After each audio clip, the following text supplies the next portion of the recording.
If you ever wondered what they're doing during commercial breaks, Jack is fretting over his sports bets, while John is rating the hot chicks on Fox News. Jack and John in the morning, weekdays 6 to 9 on the Voice of Lincoln, 1400 KLIN. How's everybody doing? Welcome back. Had enough Nelson talk yet? No, not the band Nelson. That's tomorrow. We go through all of their hits. Love and Affection, After the Rain, More Than Ever, Vote on the Best. Gunnar, Nelson, Matthew, who's hotter? I mean, there's a lot to talk about. Jeez. Yeah, I know a lot about Nelson just from that is 12-second diatribe, don't I? That is disturbing, how much you know about Nelson. What? I was into him for a while. You would be. You're a jerk. Is that what you were rocking there in that? I was in 8th grade. Everyone listened to crummy music in 8th grade. I didn't. It's not like you were into really good, What were you listening to in 8th grade? In 8th John grade? Bishop, Let's see, 8th grade, in 1968 in Fremont. What were you listening to? It was not 1968. Let's see. I'm thinking back. It would have been mid-'80s. Well, AC/DC, of course. No, you weren't. Starting to get into Stevie Ray Vaughan, George Thorogood. In 8th grade? In 8th grade. Because I've got taste. Forget it. You were listening to Wham and the Pointer Sisters, and I know it. Nobody, and I mean nobody, who has any modicum of cool and masculinity was listening to Wham. Ever. Ever. I have no comment on that. We need to get exactly, to our next interview. because you had We're no running modicum out of of cool time. and masculinity. We are running out of time, and we need to talk to our tech guru, Jason Peterson, president at Turbine Interactive. Jason, save me here, please. Guys, what's going on? Not much. I have to tell you, I would have to agree with Bishop that there is no degree of masculinity if you did listen to Wham. Although I did listen to Nelson a little. There you go. See? Well, that's okay. Tomorrow's the big show. Tune in. Make sure, Jason. It's all right. How you doing, man? Merry Christmas. Hey, Merry Christmas, guys. How you doing? Good. We always have a lot of questions about technology. A lot of people have new phones, tablets, whatever it might be from the Christmas season. A lot of questions, and we want to kind of hear what's coming up next in 2012. And you've done some predictions. I wanted to get you on to talk a little bit about them. So let's get right into it. The tablet world. I think that generated the most conversation around our family Christmas, because you had a couple of people who got the Kindle Fire in my family, and then I know some other people are thinking about now with some Christmas money buying those. What do you see happening in the tablet world? Does the gap narrow between the iPad and the competitors during 2012?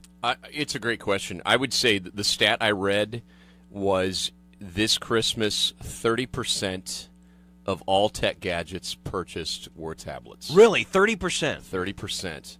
I mean, give us some historical perspective. How does that rival with maybe some other years and other gadgets that were really hot? I would say I don't have any numbers in front of me, right? But as far as from a perspective, I mean, this is consistent with the PC revolution, but it's much more in the front of your typical consumer. Case in point, you got a lot of baby boomers that are buying this. Both my in-laws, one got a Fire, one got the Nook.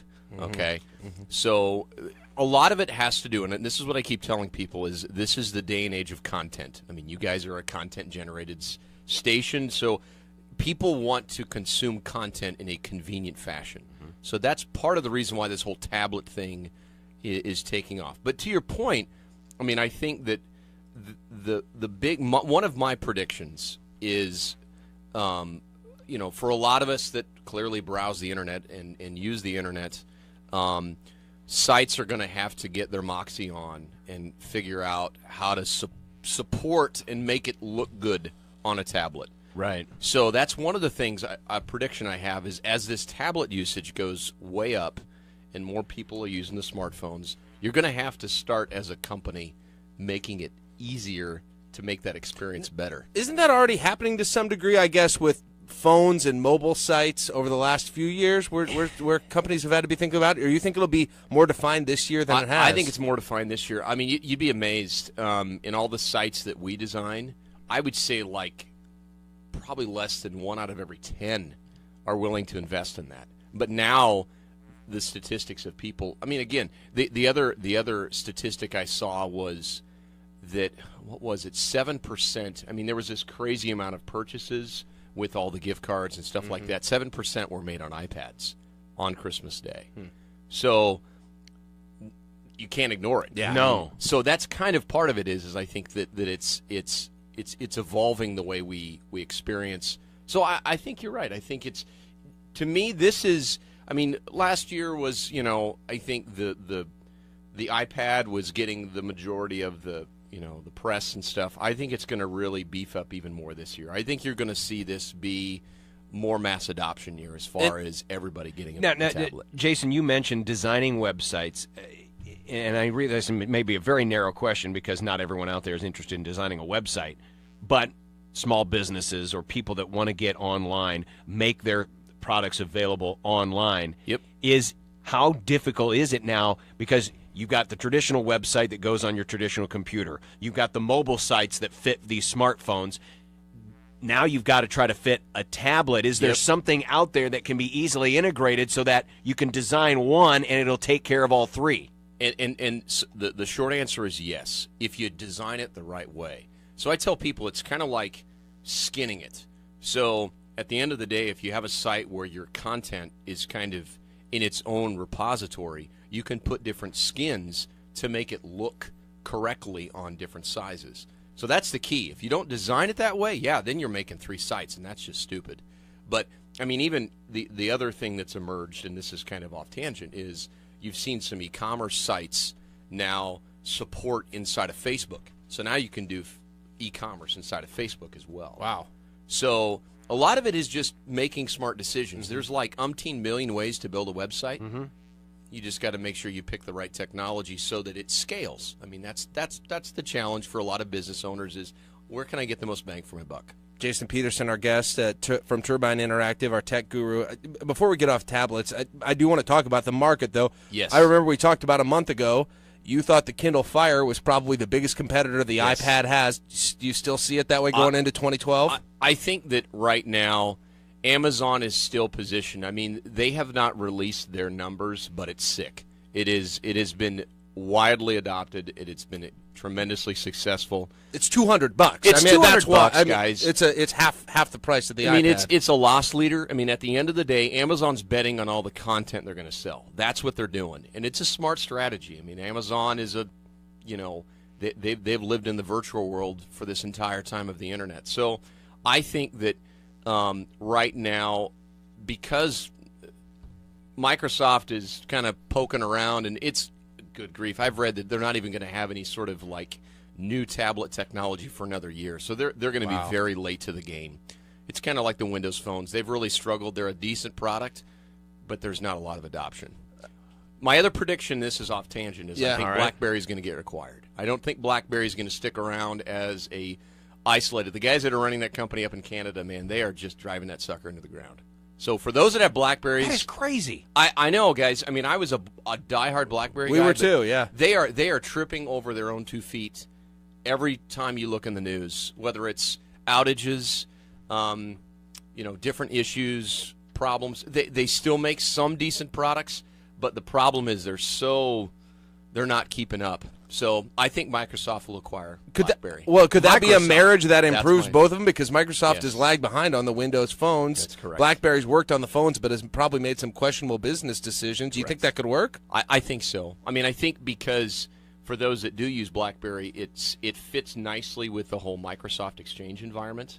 So for those that do the real Windows things pretty heavily, and again, honestly, from a keyboard standpoint, I still think BlackBerry makes the best phone that uses a keyboard.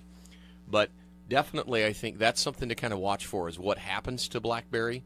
And again, there's going to be some listeners out there, and I agree, my dad included, he has one now. They like it. I mean, it's a good phone, but just kind of be paying attention to that. That's one of my predictions. But I think back to your original question about the whole Kindle Fire, I think that right now still is positioned as the best competitor. Amazon's got a recipe there, and they've got a little bit more control of the environment, whereas a lot of the other Android tablets are still just, I don't know, it's 6 months before I see something that's really going to stake claim to the iPad, I think. And at some point, the iPad's going to be updated yet again. Yep. And Apple, just as they have been with all of this technology, has always been the leader. So what's the next big development that they come out with that makes everyone else have to catch up? Well, I've heard that the rumor is Steve Jobs' birthday is February 24th, and they're pushing hard to release the iPad 3 then. So that's the rumor, okay, the refresh. So yeah, the question is, so what's the new iPad going to have? That's a great question. I do think one thing on the iPad is the camera sucks, okay? That's not a huge evolution, but I would say, I also read, this is kind of a side tangent, one of the first movies ever, it would probably be something at the Ross Theater, was filmed entirely on a smartphone, okay? A Hollywood commercial movie. Yes, okay? Think about that. They were able to get the, because one thing I've noticed, when we did our little mock flyover, the audio quality. I'm big into audio. I'm a radio guy. Absolutely. It was not that good, No, but they were able to pull it off. They did. You can, the amount of add-on devices you can buy. We actually bought like an external mic. Yeah. You can use Bluetooth and different things, so you can improve the audio. But honest to goodness, I mean, that is just insane. You talk about the amount of cost it takes now to be able to produce something that's, again, technology quality. The aesthetics may still suck, but so I think the iPad 3 is going to have a much more improved camera. I had Eddie email me, and he was asking. He said, "Make sure and ask Jason about the iPhone 5. Is that getting released in 2012?" Yes, absolutely. That's honestly, guys, what I'm holding out for. I think the whole Surrey technology, although it initially I thought it was kind of quirky and silly, here's the thing that is interesting about it is because of the way it was developed, there is some serious competition, to the way people are searching for content, and that's a competitive advantage over Google. So Google is really, really concerned about what Surrey could do, because the way Google makes all their money is off of search, guys. Make no mistake. Okay, that's how they make their money. So ironically, the Surrey technology, I think, will evolve, and you'll see that in all their devices. I think the iPhone 5, you're going to see different sizes. I think they're going to get away. They're going to realize that not everybody wants a 3.5-inch screen. With some of these Android, I saw ones coming out, it's like 5 inches. I mean, Those Samsung ones are. Yeah, huge, you're gonna put like a tablet in your pocket. Exactly. So it's kind of ridiculous on the one hand. So you got to find that sort of happy median. But I think that's my hope is that you might see, there's a rumor that there's a 7-inch tablet of the iPad, although I just read yesterday that they're thinking, well, maybe not. But that's the one thing about Apple. If there's anything they've been able to do, is they do a heck of a job. I don't know how, but they keep a tight rein on those rumors. So you hear about it. The only one that the two, and my other one that I was going to mention is in Jobs' biography, he talks about he had kind of a slate of innovation. So as he was getting ready to pass, interestingly enough, they consider that one of his most brilliant periods, because it's like he realized, crap, I'm not going to be around forever, so I'm going to start pushing cranking out stuff faster. One of the things, now again, we'll see if it sticks. I mean, at the end of the day, 2 years ago, the tablet wasn't even an industry, and now it's, as we're discussing. He has supposedly an idea of how to reinvent the way television is delivered. Okay, now you've got we've got Roku, and you've got all these individual content silos. You can use Netflix, Hulu, Hulu, all that stuff, and you got the TV set. And those are all growing. And those are all Netflix growing like had crazy. a bad year, but I still think those are correct. Those are big. I agree. So they are developing a hardware TV.